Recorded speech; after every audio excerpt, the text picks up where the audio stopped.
Yo, whether you watching this from Facebook, Twitter, click the link in my Instagram, moviepilot.com, or YouTube itself.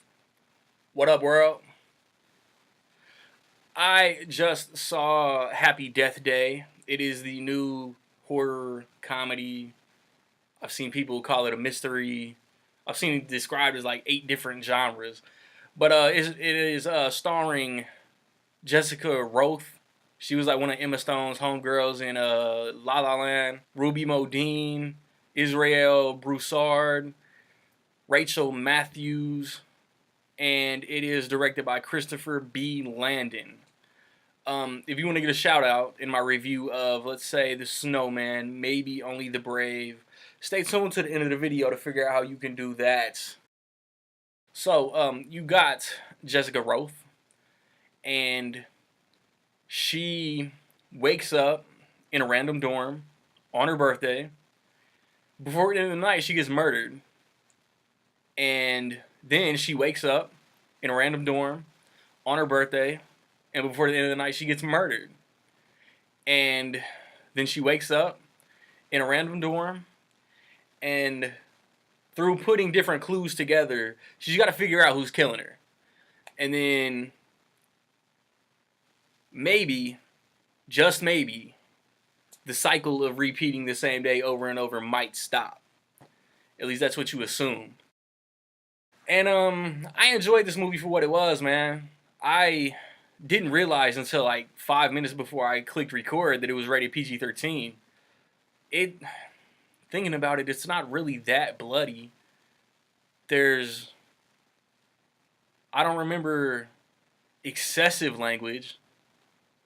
I would have preferred it rated R. It's got its moments, man. Like, as far as the horror comedy elements, it's like, there's a lot of moments that they tried to inject humor. They didn't really work for me. The very end was the funniest scene to me. This movie, like, in my opinion, like, I would say that this movie is Groundhog Day meets whatever masked killer movie that you want to compare it to. Like, Jessica Roth, like, actually gave a really good performance, man. Her character evolves throughout the movie. She starts the movie off as a fucking cunt, bruh. And I didn't like her at first. And then as the movie progresses, she gets more and more likable.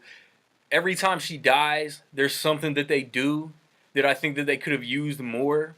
But I liked that it was acknowledged. I wouldn't call the kills necessarily creative, but they were effective. There were a couple over-the-top, like, Mean Girl sorority characters I didn't necessarily care for. I understand their purpose.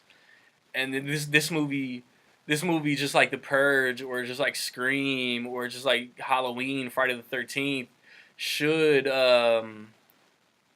create like a new popular Halloween mask. And that was the thing too, like with the mask that is worn in this movie, there's no way to know who it is, because that mask is specific and accessible to anybody. I don't know, like thinking about it, I can understand if critics like completely trash this movie. I enjoyed it. It's not like groundbreaking, where it's not like an innovative game changer as far as the horror genre. The whole Groundhog Day, repeating the same day over and over thing is really effective. And then there's something that happens toward the end that I really, really loved. Like, I was leaning, like fuck it, man.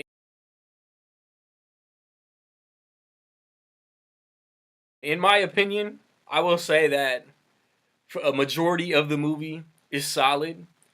The ending, let's say like the last 15-20 minutes or so, is dope. So in my opinion, I will say that Happy Death Day is solid and a half. Not mad I saw it. Enjoyable.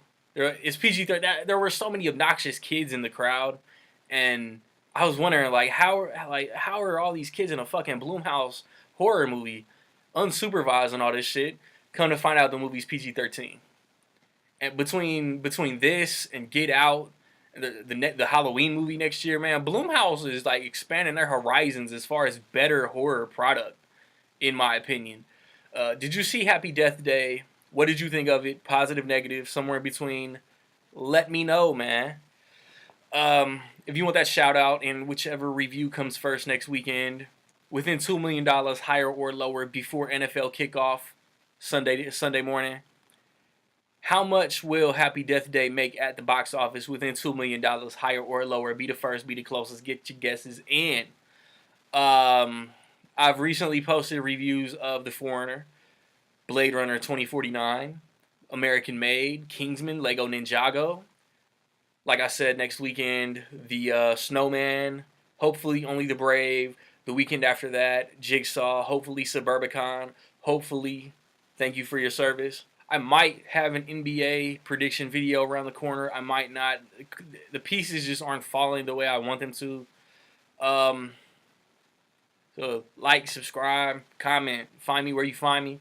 Don't know where to find me? Watch these credits. Peace.